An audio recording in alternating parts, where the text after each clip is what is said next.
ഇനിയൊരു നബി വന്ന് പൂർത്തീകരിക്കേണ്ട ആവശ്യമില്ല.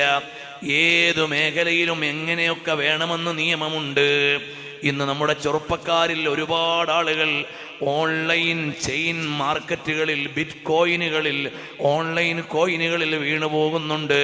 ഇവിടെ കണ്ടോ, ഇന്നൽ ഹലാല ബയ്യിനുൻ വ ഇന്നൽ ഹറാമ ബയ്യിനുൻ വ ബൈനഹുമാ ഉമൂറുൻ മുസ്തബിഹാത്തുൻ ലാ യഅലമുന്ന കസീറും മിനന്നാസ്. മോനെ, ഹലാൽ ഇവിടെ പകൽ പോലെ വ്യക്തമാണ്, ഹറാമും ഇവിടെ വ്യക്തമാണ്. ബൈനഹുമാ ഉമൂറുൻ മുസ്തബിഹാത്തുൻ, അതിൻ്റെ ഇടയിൽ അവ്യക്തമായ കുറെ കാര്യങ്ങളുണ്ട്. ലാ യഅലമുന്ന കസീറും മിനന്നാസ്, ഒരുപാട് ആളുകൾക്കും അതിനെക്കുറിച്ചൊന്നും അറിയില്ല. അതുകൊണ്ട് നീ സൂക്ഷിക്കണേ, അവ്യക്തമായ കാര്യങ്ങളിൽ വീണുപോകല്ലേ. ഓൺലൈൻ ചെയിൻ മാർക്കറ്റുകളിൽ ആരാണിതിൻ്റെ ഓണറെന്നില്ല, എന്താണ് കച്ചവടം ചെയ്യുന്നതെന്നില്ല, എവിടെയാണ് സെയിൽ നടക്കുന്നതെന്നില്ല, എവിടെയാണ് ഷോപ്പെന്നില്ല. ഇത് ഓൺലൈൻ മാർക്കറ്റാണ്. ഇവർക്ക് ഗോഡൗണില്ല, ഷോറൂമില്ല. എന്താ കച്ചവടം ചെയ്യുന്നത്? നിങ്ങളുടെ പ്രൊഡക്റ്റ് ഏത് സൂപ്പർ മാർക്കറ്റിലാണ് കിട്ടുന്നത്? അപ്പം അവർ പറയും, നമ്മൾ പാമ്പിൻ്റെ വിഷമാണ് വിൽക്കുന്നത്, അതുകൊണ്ട് നമ്മുടെ സൂപ്പർ മാർക്കറ്റിൽ ഉണ്ടാവില്ല. ആനയുടെ കൊമ്പാണ് കച്ചവടം ചെയ്യുന്നത്, ലോകത്ത് വലിയ വിലയുള്ള സാധനങ്ങളാണ്, അത് നമ്മുടെ നാട്ടിലെ മാർക്കറ്റിലൊന്നും ഉണ്ടാവില്ല. നിങ്ങൾ നിക്ഷേപിക്കുന്ന പൈസയുടെ ലാഭമാണ് നിങ്ങൾക്ക് തരുന്നത് എന്ന് പറഞ്ഞ് പറ്റിക്കും. അങ്ങനെ ഒരുപാട് ഓൺലൈൻ ചെയിൻ മാർക്കറ്റുകളിലൂടെ വഞ്ചിക്കപ്പെട്ട ആളുകൾ. പൈസ പോയി കഴിയുമ്പോഴാണ് പിന്നെ കാര്യം അറിയണത്. തൽക്കാലം എന്നും ലാഭം. ഇവിടെ മനുഷ്യന്മാർക്ക് വേണ്ട എന്താണ്?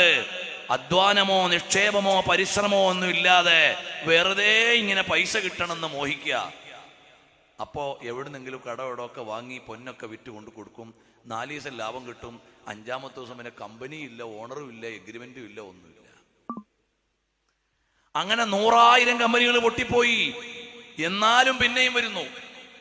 നമ്മുടെ നാട്ടിലെ പെൺകുട്ടികൾക്ക്, ഈ ഒളിച്ചോടിപ്പോണ ചാടിപ്പോണ പെൺകുട്ടികൾക്ക് ബുദ്ധിയില്ലാത്തതുപോലെയാണ് ഈ ഓൺലൈൻ ബിസിനസ്സിൽ ചേരുന്ന ആണുങ്ങൾക്കും. കാരണം എത്രയോ പെൺകുട്ടികളെ കൊണ്ടുപോയി കൊന്ന്, കത്തിച്ച്, വെടിവെച്ച്, ഇതെല്ലാം കണ്ടാലും ഏതെങ്കിലും ഒരുത്തൻ്റെ ഉടങ്ങ് പോകും. അപ്പോഴൊന്ന് ചിന്തിച്ചൂടെ, ഇതുപോലെ ഒരുത്തൻ എന്നെപ്പോലെ ഒരുത്തിയെ കൊണ്ടുപോയി എന്തെല്ലാം ചെയ്തു? അപ്പൊ ഞാൻ സൂക്ഷിക്കണം. 1000കണക്കിന് ഉദാഹരണങ്ങൾ ഉണ്ടായാലും നമ്മുടെ പെൺകുട്ടികൾക്ക് ബോധം വരണില്ല. അതുപോലെ 1000കണക്കിന് കമ്പനികൾ പൊട്ടി പാളീസായിട്ടും പിന്നെയും ഹലാലിന്റെ വകുപ്പൊപ്പിക്കാൻ നടക്കുകയാണ്. നമ്മളൊരു പ്രശ്നം എന്താണെന്നറിയോ?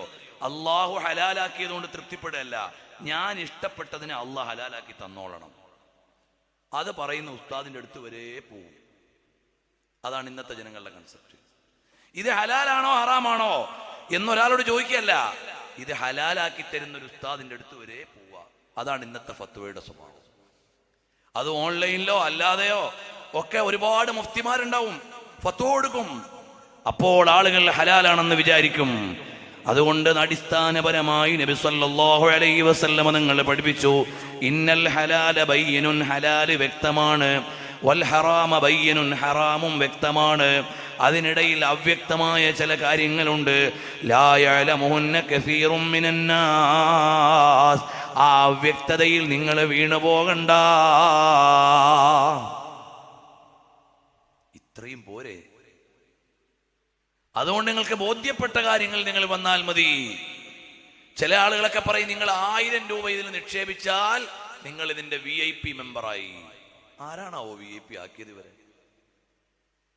ഈ പറയണ ഏതോ ഒരു ചങ്ങായി അങ്ങ് പറയാണ്, നിങ്ങൾ നാളെ ഒരു 1000 രൂപയും കൂടെ ഇട്ട് കഴിഞ്ഞാൽ VIP ആയി. ഒരു 10 പേരെയും കൂടെ ചേർത്ത് കഴിഞ്ഞാൽ പിന്നെ പറഞ്ഞിട്ട് കാര്യമില്ല, നിങ്ങൾ ബ്രിട്ടീഷ് രാജ്യത്തിന്റെ മാതിരിയായി. ഇതുപോലെയൊക്കെയാണ് ഓരോ ചെയിൻ മാർക്കറ്റുകൾ വരുന്നത്. അതുകൊണ്ട് നമ്മുടെ ചെറുപ്പക്കാർ പലരും വീണു പോകുന്നുണ്ട്.